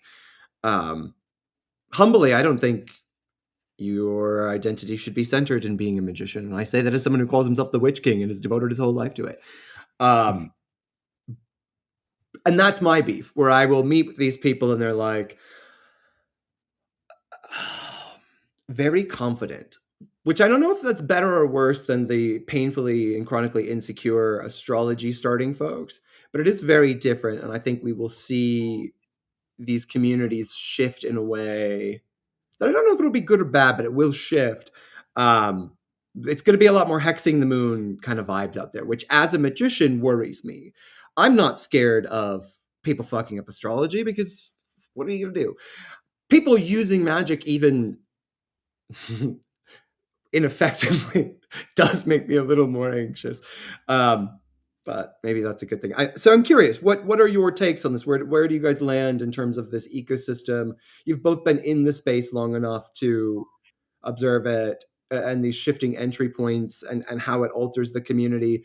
Do you think, what are you expecting? What does the future look like? Because I don't think we're going to see a continued growth in astrology. I think people's faith in that of like, we're going to have astrologers on ESPN, we've passed the moment. Tarot readers, though, maybe. A continuing cycle of mystics being popular, maybe. Curious, where do you guys land on that? Do you think astrology is going to continue to dominate, or is this falling away something more continued? Yeah, I think the reason why okay, there's a couple factors. I do think it's more socially acceptable to be into this stuff, and I think that is important to notice. Like, it's way more so like acceptable to go around and be like, I'm a witch. Like, that doesn't really, like, okay, you might get some side eyes, right? But it's mostly okay. I think astrology for a lot of people is like astrology and tarot. Those two are like the safe occultism that people I think first see. I think now the thing is people don't necessarily have to start at that point, right? They're exposed to it like through witchcraft. Like, I think that's a huge entry point now. That could be the biggest one, honestly, is like the witchcraft scene. I think that one's huge. And not even Wicca. I actually think Wicca's fallen off completely. I think I've done like essays on that. I think Wicca's completely out.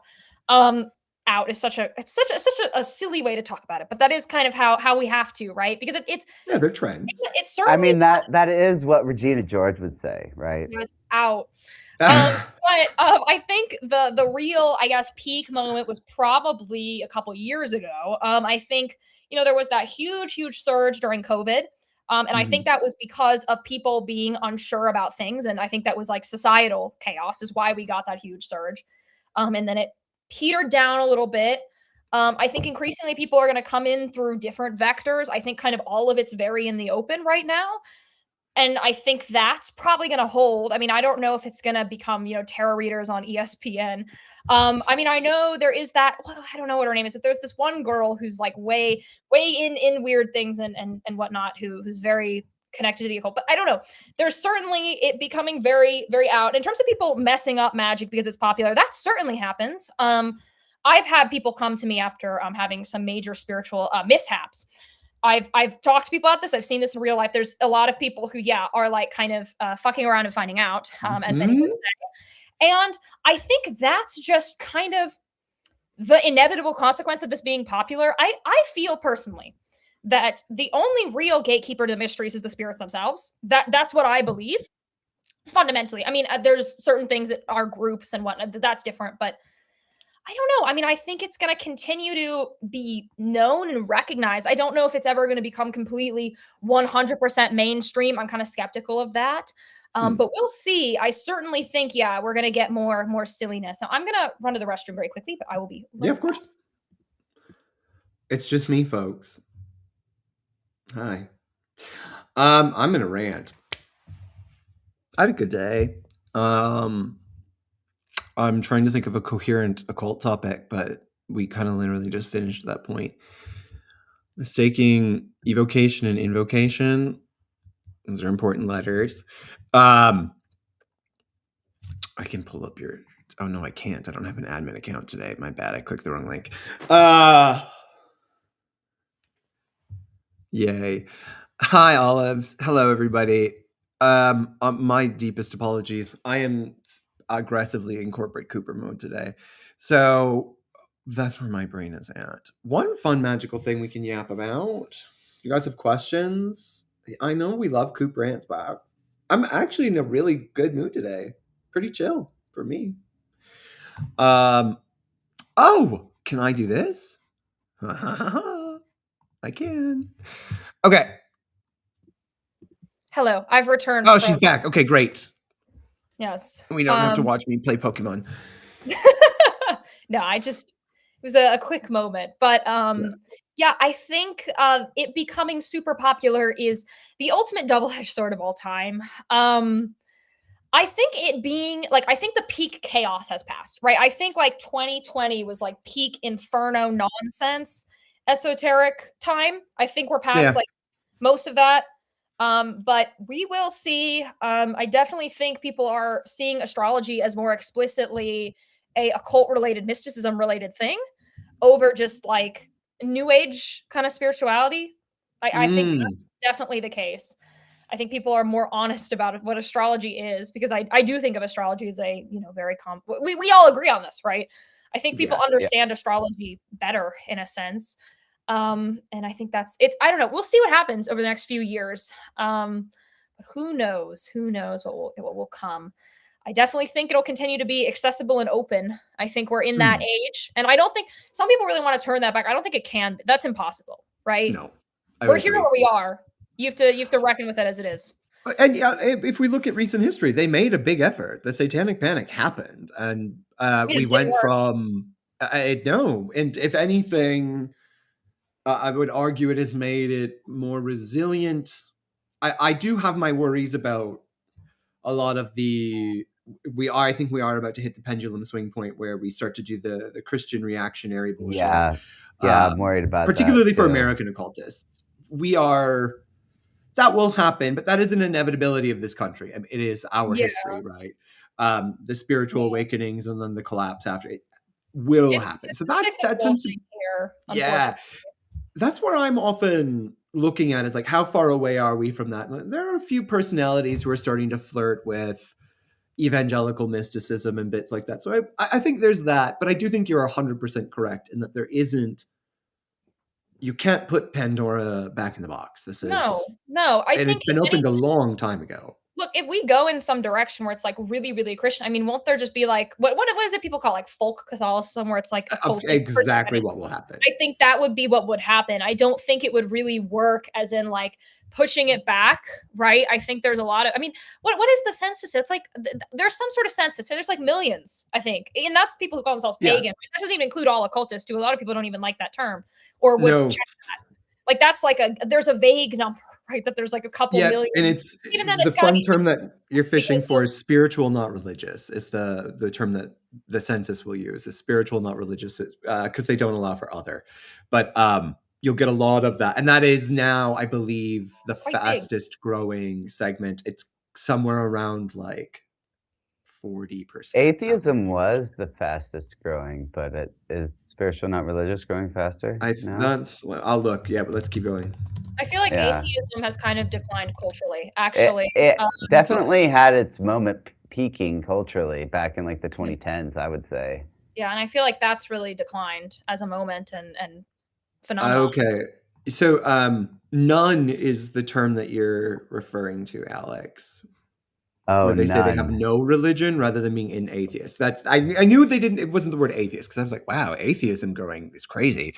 But yeah, the having no I religion. guess basically, yeah, it's not religious is because there's spiritual, not religious, and then there's just not religious. Yeah. Right. So, And spiritual, not religious is the second growing. Yeah, you were right. None is the first. Right. Okay.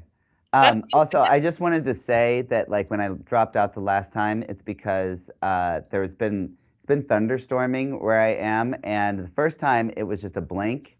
This time the whole power actually went out, and I had to go trip the breaker and everything. So good. I may lose power again suddenly. So in which case I guess I'd try and join from my phone or something. But yeah, basically you may lose me again if there's another thunderstrike here that knocks out the power. But yeah, I suppose you're getting what we just had. Yeah. Oh, I'm supposed to get storms Tuesday and Wednesday. So moving across. Yeah. Do we want to? Somebody in the chat raised a topic that I thought we did touch on it a little bit at the beginning, but I think it would be worth coming back to this. The idea about the planets being, how does he phrase it?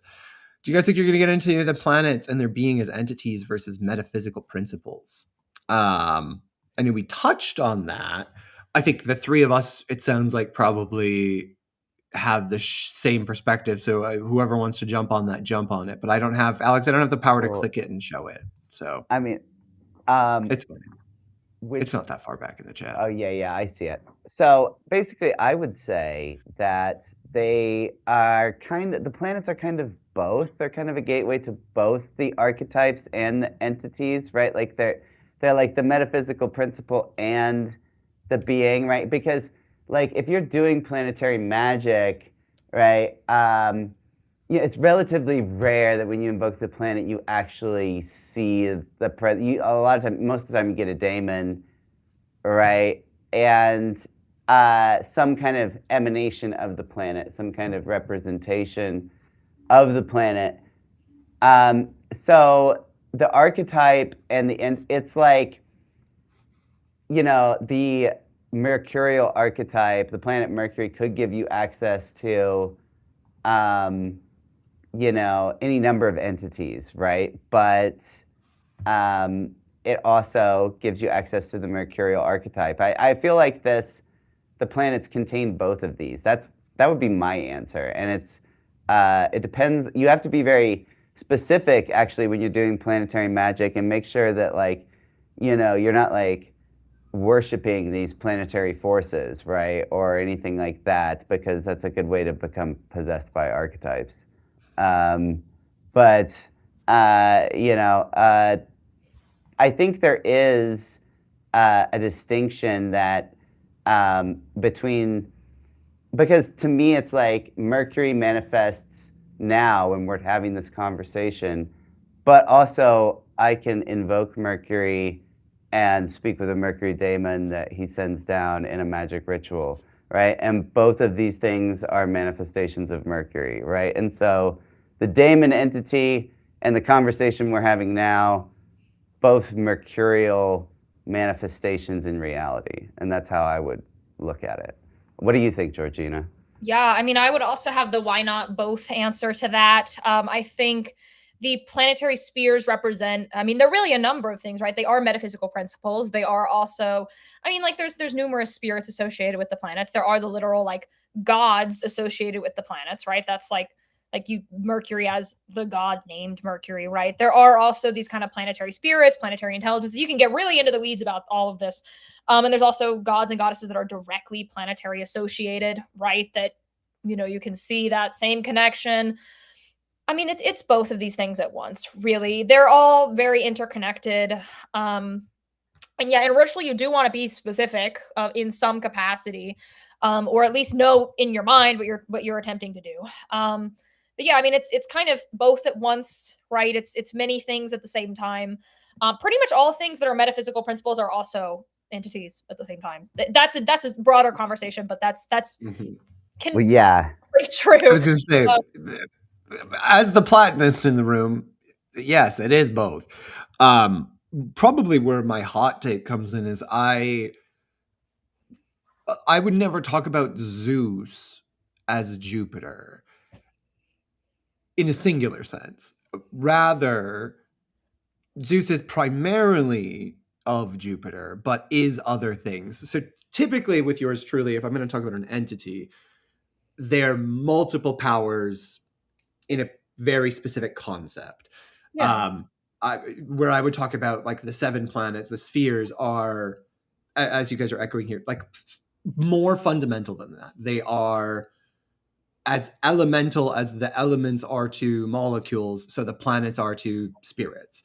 They are the objects we track in the sky are more like echoes of the deeper principle rather than do I think the object is powerful.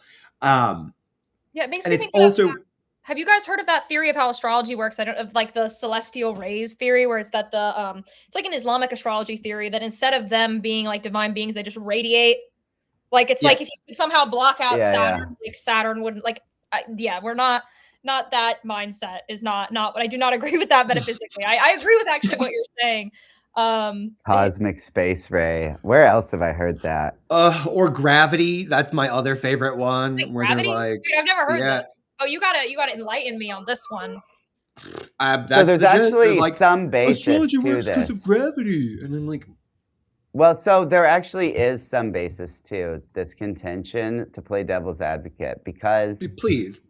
So there's a few accounts on Twitter, SSGeos, and I'm trying to think of the name of the other guy.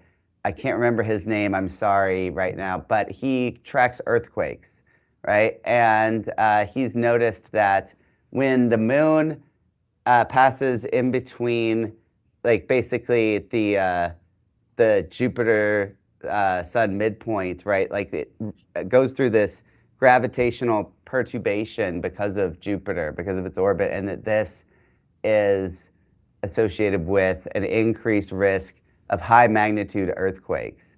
And so, the specific region the moon is passing through, it does have gravitational forces of Jupiter acting on it, and he's So I don't mean to say that some physical planets don't have gravity that affects us on Earth.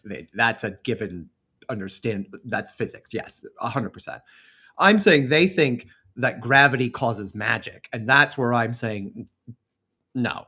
I am so radical with my take on astrology that I think you could blow up all the planets and it wouldn't matter, or you could go to a different planet elsewhere in the solar system, and as long as you had astrological software that was tracking the transits, it would still work the same.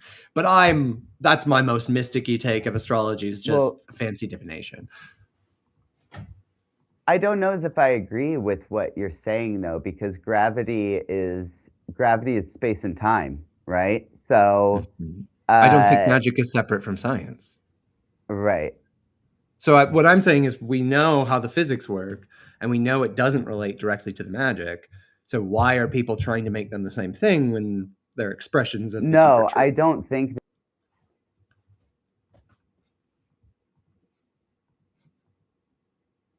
I think he's frozen. Well, I was like, I'm frozen. I don't know why I'm saying think. I mean, that was a terrible time to freeze too, because I was like, wait, what is he doing? Get to a point. But then I clicked back into the chat screen. Yeah, this debate, I need to read more about it. I will sit out for now. My physics is a little questionable. I'm more confident on my physics than not. sort of. All of which is the long route to say when we're talking, or if I'm making, people will talk about like quantum entanglement or things like that. I think those are interesting, but one, we don't have a working theory of how any of that works. So when people try to take science and say it proves magic, I'm like, no, it doesn't. By definition, that's not how it works. And I get stressed. So this is why I stopped talking to astrologers, because Yeah, I they don't know just enough can't about accept it's magic. I don't know enough about physics to ever get it. Whenever people start arguing about like quantum physics, I'm like, I don't know the base information. So I feel like if I read this, like I'm not. Do you know what I'm saying? Like it's like I'm not. Yeah. Like Why bother? I'm like maybe I don't know, but it's kind of out of my wheelhouse. So I'm like I don't know. I'll abstain from that discussion. Yeah, I don't know. I just also the thing is I don't have any like intense urge to feel the need to scientifically prove my beliefs. That's the other thing. Like it's not something I feel some profound desire to. I mean, I think they're true. I think science will eventually prove magic to exist, but I'm not someone who's like, well, this is my duty. I must do. Like it's like I'm sure it'll happen. I don't know. I'm too like in the woo woo zone where I'm like, it's fine. Well, I was thinking about Blavatsky. Like there's this story. She goes to India and she finally meets the gurus, and she's trying to get them to manifest magic. She's trying to get them to acknowledge that she's one of them. And they look at her like she's just ridiculous. Like, why would I do parlor trick magic to validate you if you're a spiritually enlightened person? Like, why would you care about those parlor tricks anyway? Why do you need to prove what you know to be true to other people? Like, why is you're still so focused on the external reality that like, it's her big moment where she gets checked. That's her falling off the mountaintop moment, and it's perhaps could have been checked more. Sorry, that's my own thoughts of Blavatsky seeping through a little bit. I need you to repeat that because I don't know that the chat heard it. She perhaps could have been checked more. Blavatsky, right? Every time I've tried to read Blavatsky, I get the same experience. So terrible. She'll say one good thing, and then the next paragraph, it's like, no. Like, she can make a good point here and there, and then she'll say so much. And she needed the highest an form of religion and truth. That was her best, is truth. I love that take. That's the only Blavatsky take. Like, yes. Every time I read it, I'm like, okay. She'll have I just wish she had an editor. Someone who could help. But a lot of mystics needed editors. Smith needed an editor. Muhammad needed an editor. We could have gotten some punctuation in there. But I suppose there's some beautiful poetry to allowing the Quran to be as it is. I'm trying to catch up on what people are saying, but I think they're mostly talking about stuff that isn't. They're discussing, yeah.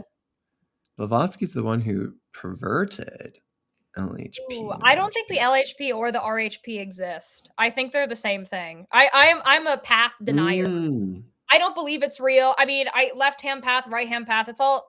This is the thing. Those are like traps. Yes, gun. I was gonna say he just followed up with yep.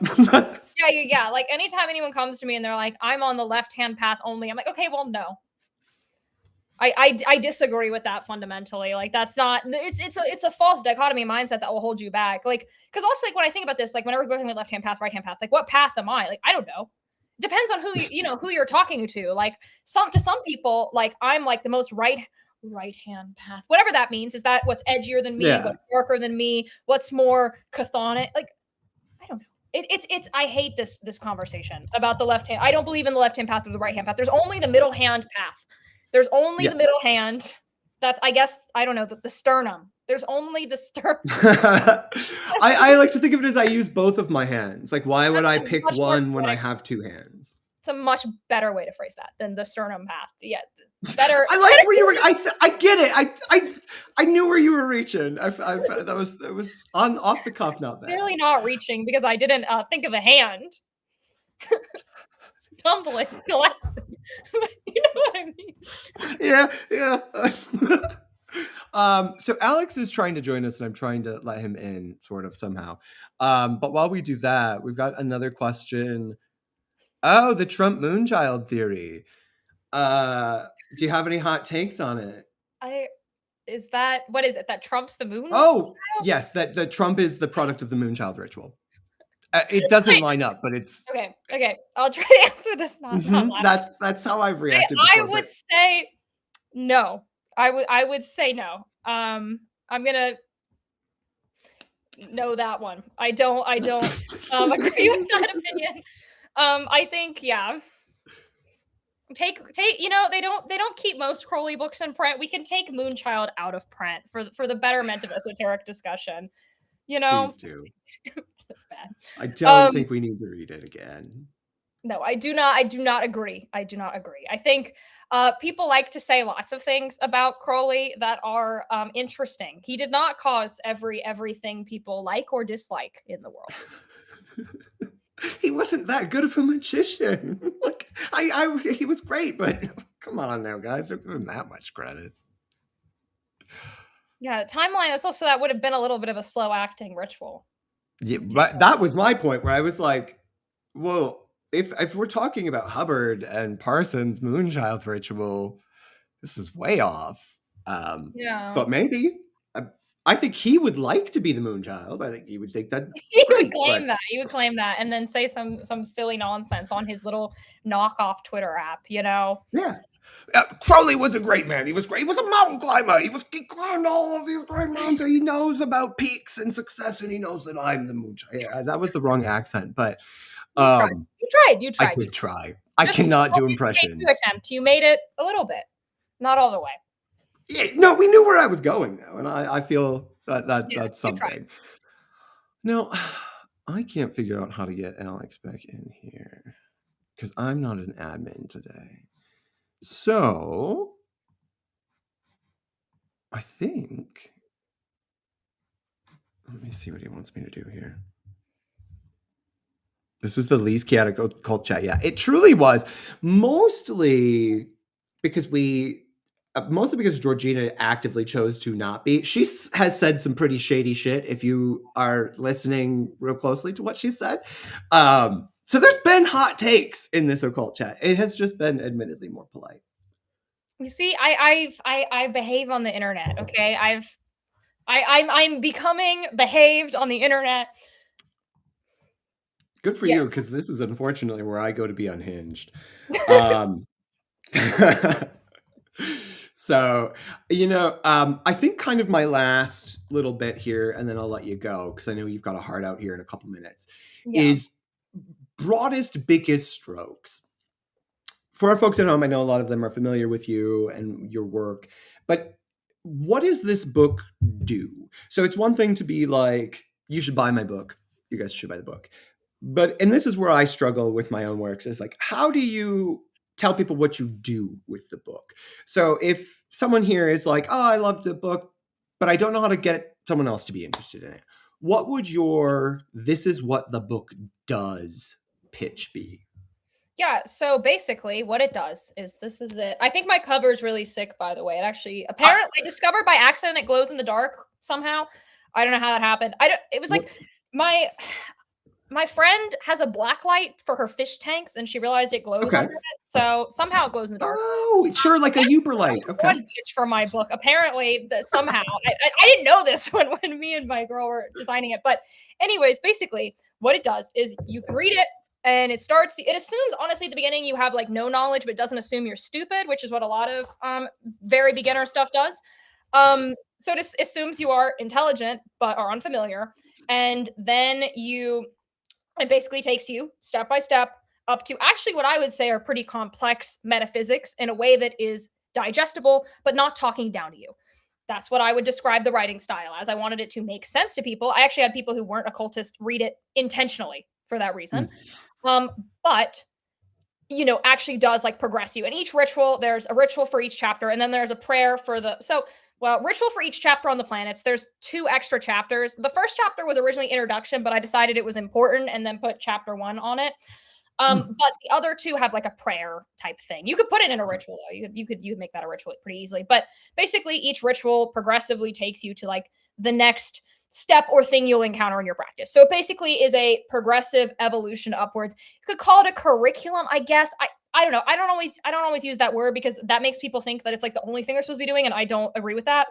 It basically just guides you through basically the general things that are steps on your mystic journey from beginner to actually quite advanced, I guess. That's what it is. It evolves over time, and even if you don't do the rituals, I think there's a lot of like spiritual lessons in it. Like it basically teaches you a lot of things like that are things you need to internalize on your mystic journey. So even if you don't want to do the rituals, it also has planetary remediations in it.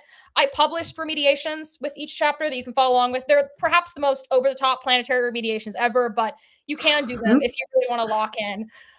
Those are just kind of fun. I put one with each planetary spirit. So I guess they're more like guided meditations almost, or I don't know exactly how to describe them. They're like, I called them remediations. They're things that I designed to be used as planetary remediation, but they're kind of like planetary exercises, perhaps. I don't know. Those are also fun. Those aren't really part of the like step here, next step, but I like those. So people really like those, actually. That's been something people have mentioned repeatedly. I will say someone I know, the first thing they turned to was the Mars remediation. Was like, Georgina, why did you write a workout routine? And I'm like, no, that's not my book. This isn't a fitness book. Because sometimes working out is for the gods. I was like, you opened it to the worst possible page first. And I was like, really? That's a really cursed introduction to my book. Read it in order, okay? Don't start at random pages. Read it from the front to the back. It's not meant to be read out of order. The chapters are not meant to be read in isolation. I mean, you probably could, I guess. It wouldn't make sense. Just, I don't know, read it cover to cover. It's not that long, honestly. Like, it looks longer than it is because it's got, like, some, like, diagrams in it, and it's really not that long. Yeah, you should read it, though. Also, it looks cool, and I like my rituals. Some of my Mars and Saturn rituals are kind of unhinged, but they were actually the Saturn ritual I did not tone down. I rejected this idea.